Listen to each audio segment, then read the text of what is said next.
Há muito tempo atrás, numa galáxia muito perto de nós, existia uma aldeia onde viviam algumas pessoas, entre elas um jovem chamado Brasileiro. Nessa aldeia, as pessoas cuidavam-se uns dos outros, plantavam e caçavam alimento para sua subsistência com o seu próprio esforço. Construíam suas moradas e eram livres para andar por onde quisessem. Ou seja, desfrutavam dos bens fundamentais dados por Deus para se ter uma existência plena, vida, propriedade e liberdade. Na mesma planície onde viviam, existiam outras aldeias com as mesmas características. Em um determinado dia, após a caça, no caminho de regresso à sua aldeia, um caçador se deparou com outros caçadores de outras aldeias que, famintos, decidiram roubar o produto do esforço daquele caçador. Por não achar que aquilo era justo, o caçador tentou defender sua propriedade, entrando em luta contra os outros, mas por estar sozinho, sucumbiu à força da maioria e acabou morto. Ao dar falta do irmão de aldeia e perceber que ele não voltara, foi formada uma comissão de membros para a busca do irmão. Não tardou e encontraram-no morto, com sinais claros de que havia sofrido um ataque. Aquilo gerou revolta e acabou com a paz que existia. Este terrível evento passou a se repetir por vezes, tendo como sujeitos ativos e passivos membros de todas as aldeias.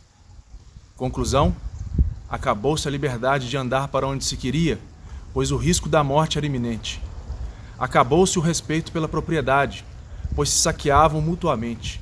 E por fim, a bênção divina da vida passou a ser descartável pelos outros. Qual seria a solução? Perguntou o brasileiro. Juntaram-se representantes de todas as aldeias. Não está bom o tempo em que vivemos. Roubamos e somos roubados. Matamos e somos mortos.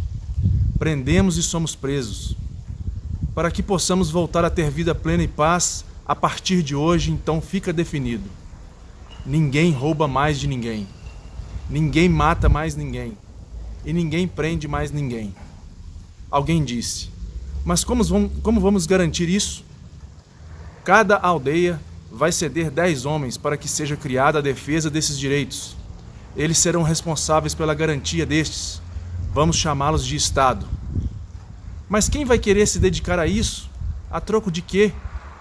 Bom, vamos todos destinar a estes um pouco de nossa caça e nossas posses, para dar a estes e suas famílias uma justa contrapartida.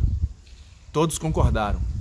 Estava então criado o primeiro Estado da humanidade, e junto com ele o primeiro imposto. Brasileiro e sua aldeia vibraram, por todos terem encontrado a paz e a harmonia novamente. Se seguiu tempos de prosperidade e felicidade. As leis fundamentais e únicas necessárias para esse bem-estar eram claras: direito à vida, direito à propriedade e direito à liberdade. Brasileiro, então, tranquilo, se deitou e foi dormir. Com o passar dos anos, em virtude da prosperidade, foi necessário que novos serviços coletivos fossem implantados, como organização do espaço de pesca e de caça, de ocupação das planícies e vales, etc.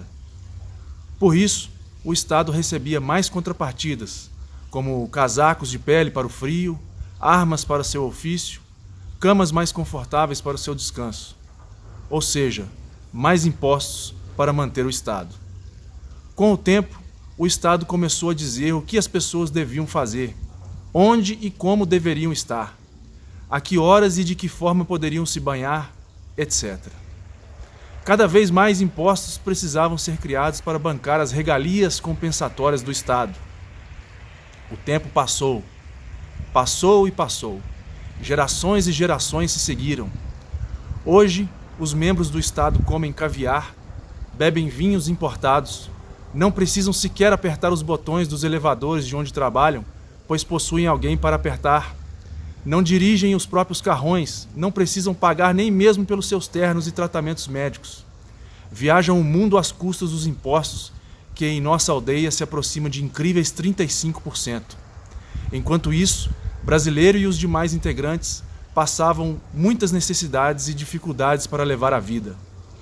O brasileiro passou a ter que trabalhar os primeiros 11 dias de cada mês para bancar um Estado que entrega cartas, extrai petróleo, produz eletricidade, determina o que nossas crianças têm ou não têm que aprender, diz qual é a cor da placa do seu carro, entre outras centenas e, por que não dizer, milhares de coisas. Mas que não garante mais o direito pleno à vida, pois nos entrega um sistema de saúde precário.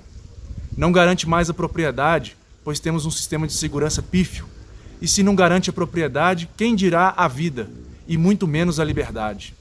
E além, o Estado passou a tomar a propriedade aos pedaços em formas de impostos exorbitantes. Passou a tomar a liberdade, lhe obrigando a pagar caro para poder ir e vir, e também a tomar a vida, obrigando o brasileiro a trabalhar até a alta idade para poder colher o seu descanso. Os direitos primordiais criados lá nas antigas aldeias sucumbiram. O Estado ficou enorme. O Estado nasceu como um pequeno carrapato pregado em um animal forte e vigoroso.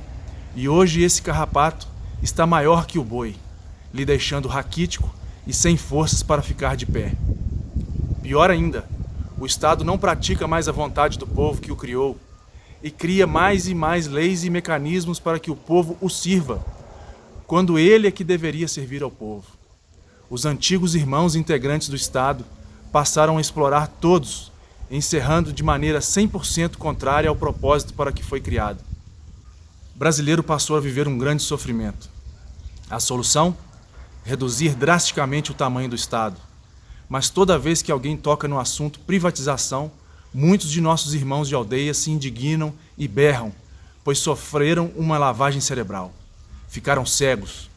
Querem redução de impostos, mas querem um Estado que entregue cartas, produza energia e dê cachimbo para os índios, pois o sindicalista que explora estes diz querer o bem de todos a troco de nada. O brasileiro, então, acordou, pingando de suor e gritando: chega de exploração, quero um Estado menor, um Estado que garanta minha vida, minha propriedade e minha liberdade. É o suficiente para que se possa buscar todo o resto e ser feliz. Um outro irmão prontamente acudiu o brasileiro: calma, calma, foi só um pesadelo que você teve. O brasileiro abraçou seu irmão com força, aos prantos, e disse: que pesadelo terrível. A Lei, de Frédéric Bastiat, uma obra indispensável para a compreensão dos males que políticas socialistas causam ao longo do tempo às nações que a adotam. Bastiat explica de forma clara e de fácil compreensão para que serve a lei, quais são as suas prerrogativas e limites, e postula que ela é nada mais do que a força comum organizada para agir como um obstáculo à injustiça, além de proteger os direitos naturais e inalienáveis do homem, o direito à vida, à liberdade, inclusive a de pensamento e expressão, e o direito de usufruir dos frutos de seu trabalho e esforço, sua propriedade. A lei não deve ser usada como um instrumento de espoliação, tirar dos que têm para dar aos que não têm, e nem ser filantrópica. Quando isso ocorre, inúmeros grupos passam a parasitar a máquina pública e disputar o poder a fim de apossar-se da lei para conferir a si mesmos mais direitos, e isso certamente conduz à tirania. Os princípios contidos nessa obra são universais e irrefutáveis. Não concorda? O escritor Mark Twain disse: é mais fácil enganar as pessoas do que convencê-las de que elas foram enganadas.